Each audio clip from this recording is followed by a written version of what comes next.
How to download GCash app on Android. So if you want to download GCash app on Android, then first check your internet connection. Once you've checked your internet connection, now you just need to go for the Play Store, open up your Play Store and go for the search. And once you're on the search, you need to search for GCash. Once you search for GCash, here you will have the GCash application, right? So if you want to download and install this GCash application on your Android device, then you just need to tap on install. So tap on install. Once you tap on install, it will start the install process. So it might take some time depending on your data or your Wi-Fi connection to download the application. And here you will have some features of GCash which you can view while downloading. So once it's downloaded, you can send money, shop, save, and do many more.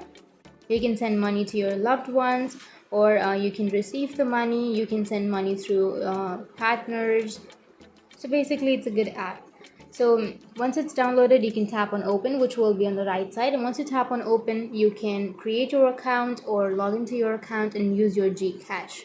So that's it. And if you have any questions, feel free to comment below. Thanks for watching.